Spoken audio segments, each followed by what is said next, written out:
Buenos días, profesor, buenos compañeros. El día de hoy hablaremos sobre el lenguaje de programación Python. Los compañeros son Ricardo Mateo Maizondo, Fabricio Huica Mateos y el que les habla, Pablo Adriano Medina. Yo no tengo cámara, así que no pude presentarme. En esta presentación hablaremos sobre una breve introducción, luego sobre su historia de Python, los conceptos básicos, sus tipos de datos, las versiones de Python, las aplicaciones que se usan en Python, unos breves ejemplos, su conclusión y por último la bibliografía. Para empezar la introducción, hablaremos sobre Python, que es un lenguaje de programación muy sencillo y fácil de aprender. Es un lenguaje de alto nivel que permite procesar fácilmente todo tipo de estructura de datos, tanto numéricos como de texto.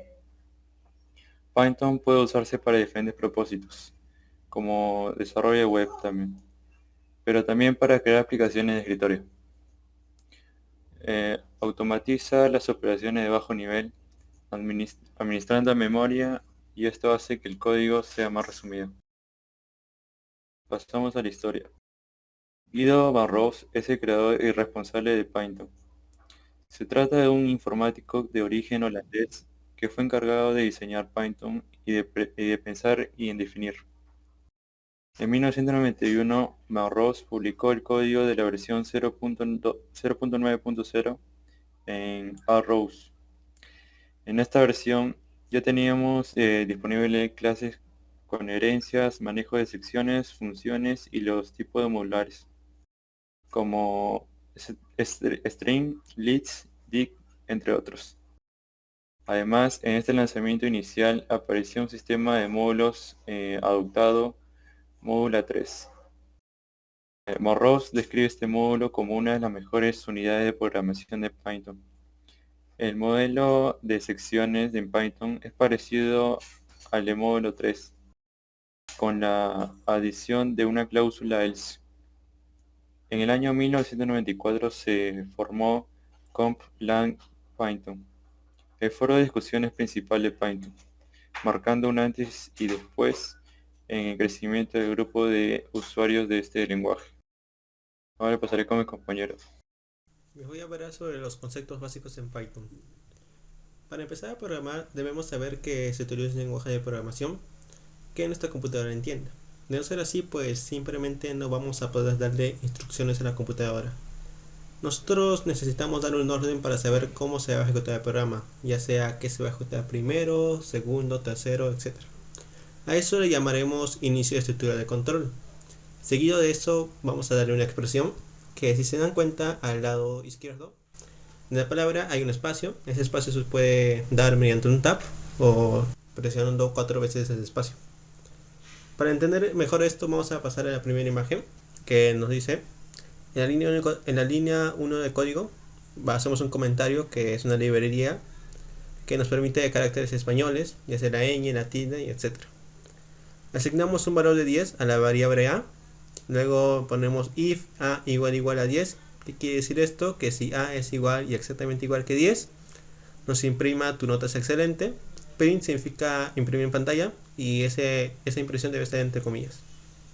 Ejecutamos y, si se dan cuenta, abajo nos dice indentation error. ¿Por qué? Porque nos hemos olvidado el espacio. Entonces vamos a la segunda imagen, presionamos tab o 4 espacios, ejecutamos y nos va a salir que ya la ejecución está bien y no nos notifica ningún error o algún fallo. Ahora le paso con mi compañero. Tipo de datos. Python tiene diferentes tipos de datos. Los tipos de datos que tiene son simples y compuestos. Dentro de los datos simples están int, el cual sirve para ingresar valores enteros. Float, en el cual ingresamos valores decimales. Bool, el cual sirve para validar verdaderos y falsos. Char, el cual sirve para almacenar caracteres. String, que eso ya es compuesto. String, que sirve para almacenar una secuencia de caracteres. Arrays, sirve para hacer matrices y almacenar datos de forma más ordenada. Tuple o tupla, Sirve para almacenar un conjunto de 2 o más datos mediante un paréntesis y se separa entre con comas. Los datos no se pueden modificar después de ser creados. Lista es una colección de objetos que puede ser números enteros, flotantes, complejos, cadenas, etc. Se almacenan en corchetes y separados entre comas. Diccionario se compone en dos partes, una llave, palabra, y un valor, definición. La llave y el valor se separan entre dos puntos, sus elementos con comas. Y el diccionario se separa entre llaves. Y por último, set. Es un conjunto que no permite valores repetidos. Se separan con llaves y comas. Las versiones de Python de color rojo son consideradas versiones obsoletas. Las versiones en azul son consideradas versiones que todavía se están actualizando y son 100% funcionales. Y las versiones azules que están con un punto blanco son versiones futuras que saldrán futuramente. Python alcanzó la versión 1.0 en enero de 1994. Una de las características de esta versión fue la herramienta de programación funcional Lambda, Reducer, Filters y Maps. Para la versión 1.4, Python adquirió los argumentos por nombres inspirados por módulo 3 y su soporte de built-in para los números complejos. Esta versión fue realizada en Corporations of National Research Initiative, CNRI, abreviado, en Virginia.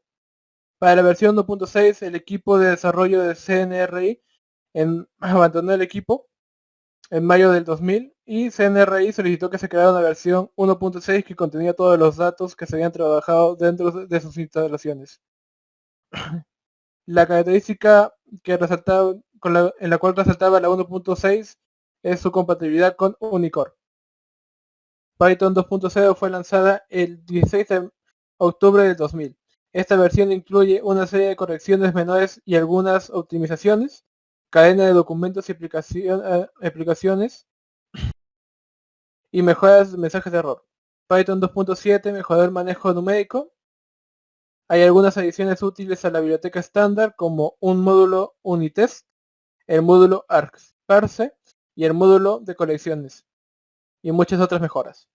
Python 3 añadió la separación entre cadenas Unicode y datos binarios, la función print, cambios de sintaxis, tipo de datos y comparaciones.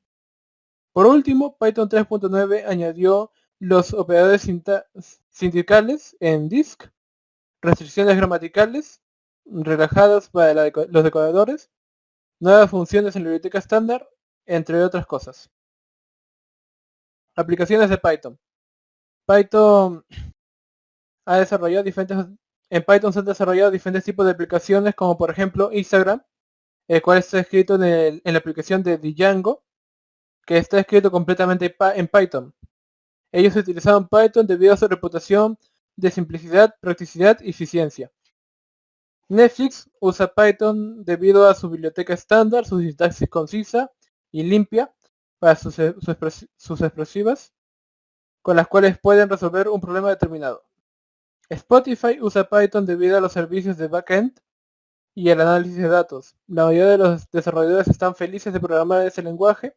El backend, también conocido como servidor de Spotify, consta de muchos servidores independientes.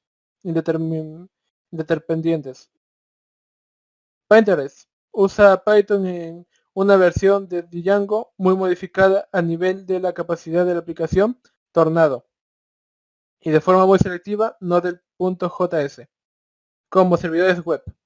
Doy paso a mi compañero Paulo. Hablaré sobre los ejemplos. Todos los ejemplos se hicieron en Spider versión 3.8.1. Para empezar con este ejemplo debemos colocar 6 listas vacías que más adelante se rellenarán.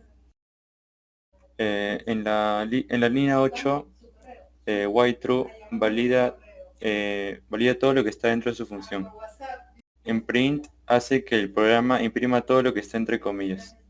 En este caso, si tú presionas 1 ingresarás una tarjeta de descuento, pero si tú presionas 0 saldrá el sistema. El input permite obtener texto escrito por teclado. Esto tomará el valor de OPC. Si OPC es igual a 1, ingresará el número de tarjeta, pero si es mayor más A1 saldrá del sistema. Length, entre paréntesis B, cuenta cuántos dígitos tiene B. Si tiene más de 6, se reiniciará el ciclo y te preguntará otra vez el número de tarjeta. Si no, pasará por else y luego por try. Este valida lo que está dentro de la función. B es igual a int, entre paréntesis B. Verifica si todos los tipos de datos son numéricos.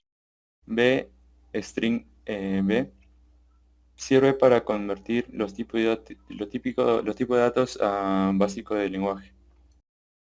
Si todos los tipos de datos no son numéricos, nos dirige a except, que nos dice que la tarjeta es inválida y que los dígitos no son válidos, y comenzará de nuevo el ciclo. A igual a B entre corchetes 0 significa que A le está dando el primer dígito de B. Después, si A es igual a 1 o A es igual a 2, pasará a UPC append de paréntesis 0, que añadirá un dígito a la lista UPC. Pero si es A igual a 3 o A igual a 4, el dígito se añadirá a la lista PUCP. Si A no está dentro de ni 1 ni de 8, le saldrá tarjeta inválida. Al finalizar, imprimirá en la universidad UPC ingresaron esos corchetes, quiere decir dónde será impreso la variable. Luego, .format length UPC contará cuántos dígitos hay en la lista y lo imprimirá. Ahora paso con mi compañero Mauricio. Les voy a explicar el ejemplo número 2, que nos dice, según su fecha de nacimiento, calcular el color. O sea, nos va a pedir nuestro día, mes y año, y según eso nos va a imprimir un color. Vamos a la línea 34 del código, que creamos una variable llamada day, que sea entera. Luego ponemos input, que significa imprimir y leer. Imprimimos ingrese su día de nacimiento. Igualmente con mont, ingrese su mes de nacimiento. Igualmente con year, que ingrese su año de nacimiento. Luego creamos una librería de colores, que bueno, como se dan cuenta ahí dice 1.1, 1.2, 1.3, 1.4, 2.1, 2.2, 2.3, 2.4 y así sucesivamente. ¿Qué quiere decir esto? Supongamos, vamos a tener ejemplo del color morado, que tiene como número 13. El primer dígito sería 1. Ese dígito, ¿qué quiere decir? Que sea la fila 1. La fila 1 viene a ser los meses, ¿no? Como vemos ahí en la imagen, enero, febrero y marzo viene a ser la fila 1. Y el color morado se encuentra en la columna 3. Y así, usando esa lógica, vamos a crear esa librería. Vamos a crear una variable llamada x y una variable llamada y. Y vamos a trabajar con funciones. Vamos a crear una función que nos devuelve un valor para x.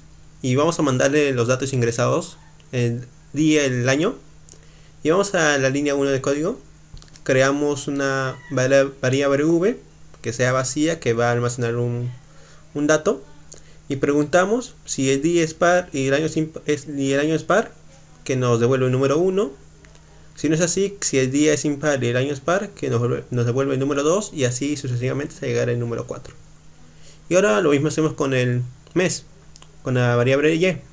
Vamos a mandarle el valor de mont a la función y creamos una variable llamada b que nos almacena un valor. Preguntamos si el mes es mayor que 0 y menor o igual que 3, nos devuelve el número 1. Si el mes es mayor que 3 y menor o igual que 6, que nos devuelve el número 2, y así sucesivamente hasta llegar al número 12. Creamos una combinación que sea entera. La combinación va a ser de estos números, de estas variables que sean y x. Y por último vamos a imprimir print, y entre comillas, tu color es, y vamos a llamar a la paleta de colores o a la librería. Le hacemos la combinación y ya nos imprimirá el color. En este caso, la persona ha puesto que su día de nacimiento sea 10, su mes sea 1 y su año de nacimiento 1987. El color que nos va a imprimir va a ser el color morado.